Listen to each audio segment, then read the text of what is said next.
Okay, everyone, welcome. High tech. If we could grab a seat or stand quietly, that would be appreciated.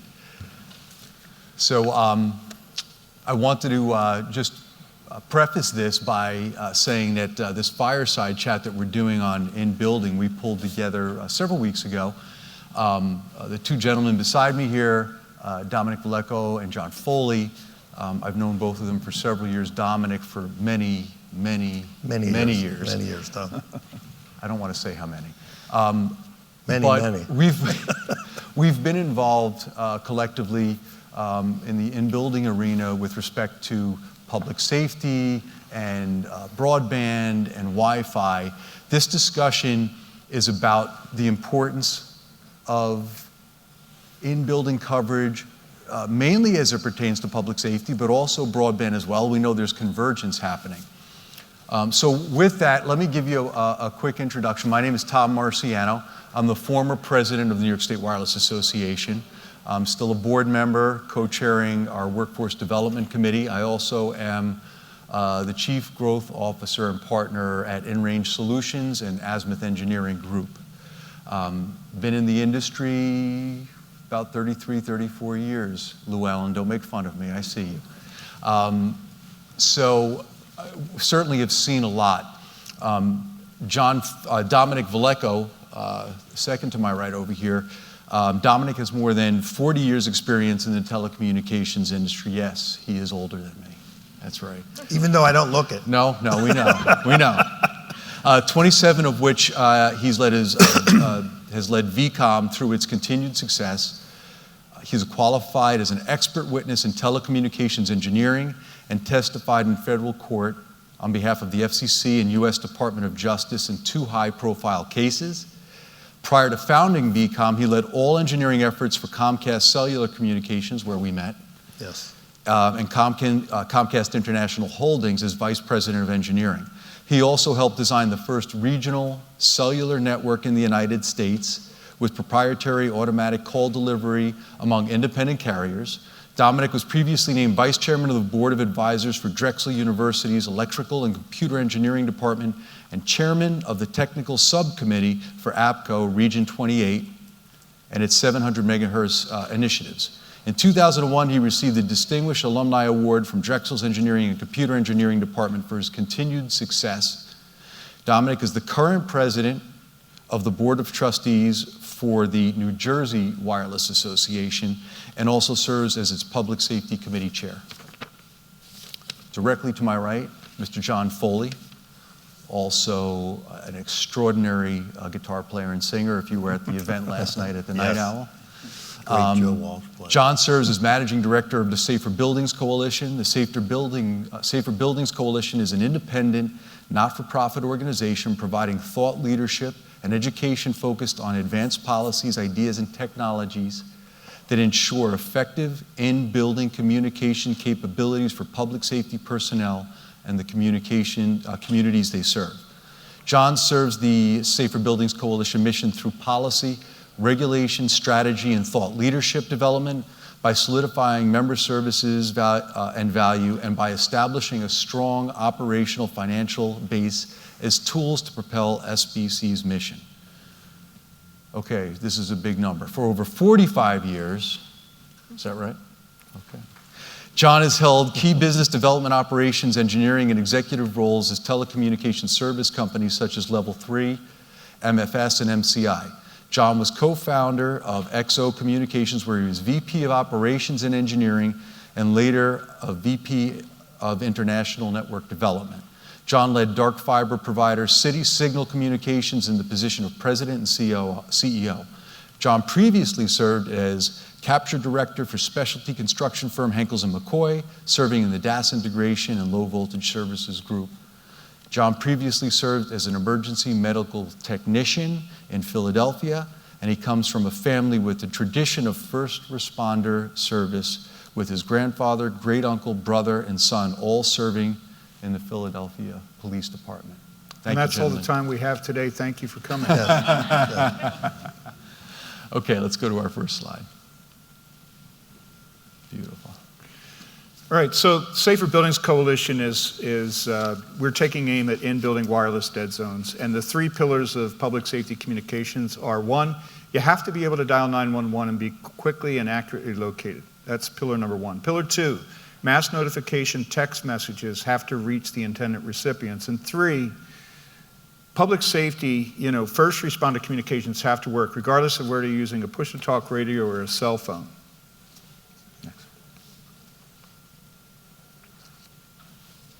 So defining the problems in the wireless dead zones. As many of us know, when we're in building, depending on what building you're in, we've got spotty coverage. And the ability to locate quickly is obviously critical.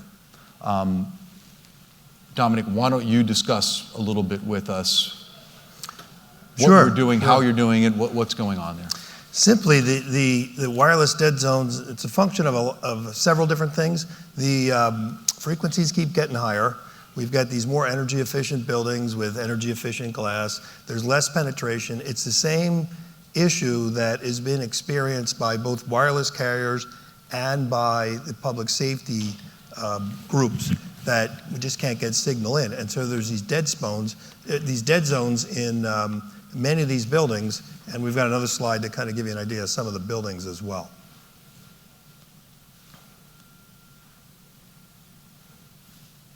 So the buildings, you can see here that we've got, and this is a slide that Safer Buildings has helped put together as well. You can see the number of buildings, the amount of space in the United States, and how much floor space we've got, an increase in buildings, just the sheer number of facilities that just don't have wireless service, and that service keeps shrinking. Besides frequencies and everything else, it's just demand. It keeps shrinking. And the similar issue is happening with public safety. Next slide, please. Oh, thank you.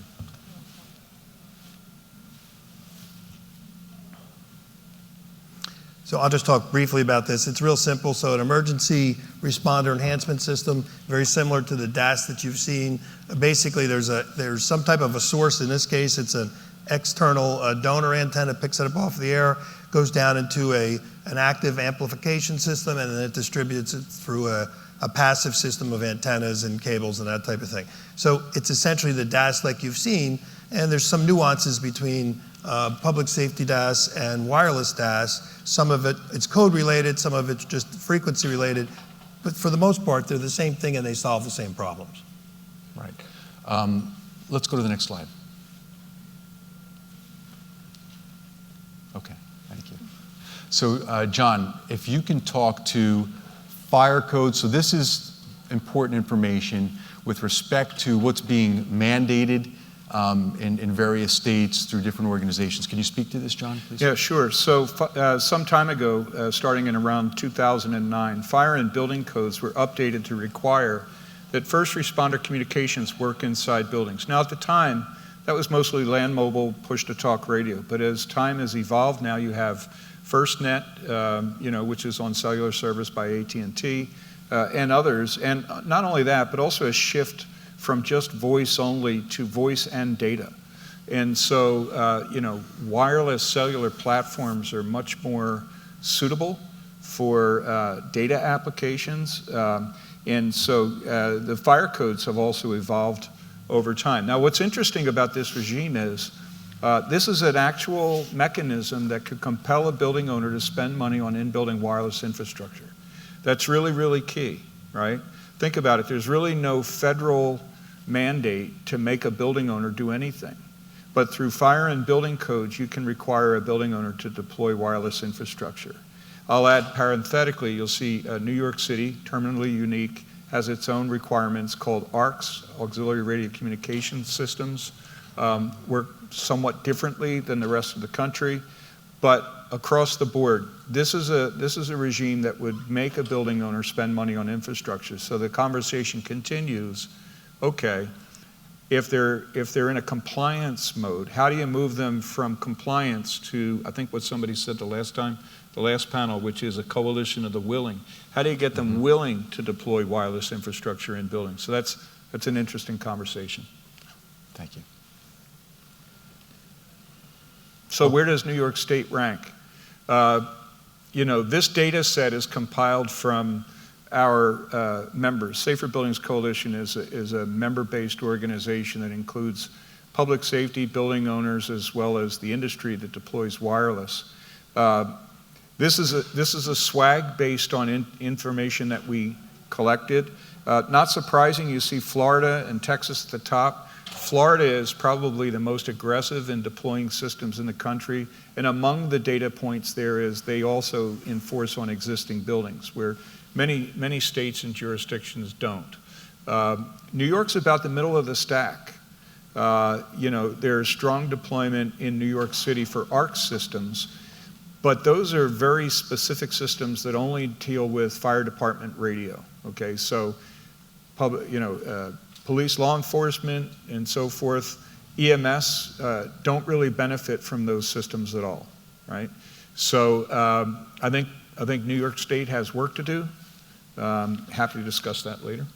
Yeah, I want to say that we also named this a call to action. And we're here today in New York, in Saratoga Springs, not too far from Albany.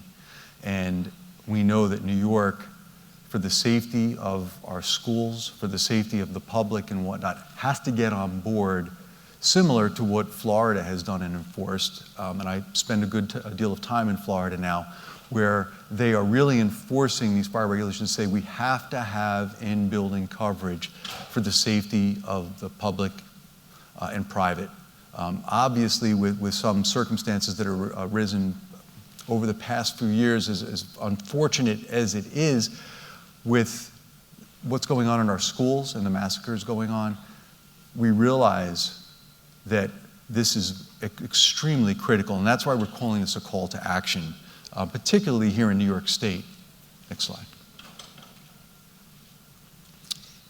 Who wants to address this? Go ahead. I want to just add one thing to what you said, and John's talked about this, and I know that Safer Building Coalition's talked about this as well. So the regulations that are out there today are primarily for first responders, and it's important that when a first responder goes into a building, they're able to call back and get help, figure out the situation, that type of thing. But one of the things that I know John's been talking about for the past year or two is just the ability as well to just dial 911. So if you think about this, and Daniel Ives said it in so many words this morning in the keynote, we as an organization, as an industry, have transformed the way that people communicate. So for example, in my office, we've switched to voice over IP platform. We have no desk phones. Right. People use their cell phones, right, and they use it with an app on a cell phone to dial out. So if you're dialing 911, how do you dial it? So one issue is that when they get in, and this is the issue with the schools and all the other, when they get in the building, the first responders need to be able to communicate to get more help. But even before that, someone needs to be able to call the first responders, right, and that's a big issue, and that's the call to action. And I think we've seen through recent events that yes, the children in the school being able to dial out, how critical that was to communicate, because emergency services couldn't. So we need to solve this problem. Unfortunately, we are running over on time. We really got squeezed here. So I want to go through the rest of the slides very quickly. Okay, convergence. Can we quickly talk to convergence between public safety and broadband in the private markets? Sure, thanks. So when I was in the exhibit hall just earlier this morning, a representative from a major military academy came and talked to me and said that they're moving away from their land mobile radio-based communication to basically push-to-talk app over top of cellular. And they're doing it because their Motorola-based system reached end of life. It was 10 years old, and there was no upgrade path. It was rip it out and put in something new for relatively no money. For a whole big pot full of money, right? And so the decision was, what do we do next? Well, everybody's got a cell phone in their pocket. It was an orders of magnitude cost issue. So money, not surprisingly, is at the center of a discussion like this. But we did a survey of the members of the International Association of Fire Chiefs a few years ago and asked them, what percentage of you use cell phone to do public safety? So just by a quick show of hands, how many people here think that the answer was less than 50%? How many people think it was more than 50%? You're right. It was, believe it or not, it was 70% use it to respond and 67% use it during the emergency. So people have been doing that way before FirstNet ever rolled out. Way before. You know, they've been using it. I talked to a fire chief who said 10 years ago, when he first had FaceTime on his Apple phone, he would show up at a fire and he would send his second in command around to the Charlie. There's an Alpha, Beta, Charlie, you know, Delta side of the building. Charlie would be the back side of the building. Go around to the back of the building. Let's FaceTime. Show me the back of the building. Right. Show me what's going on back there. So convergence has been happening for a long time. Here's the good news. If fire code compels building owners to install wireless infrastructure, what else can they do with that? And it's our job to help them figure that out.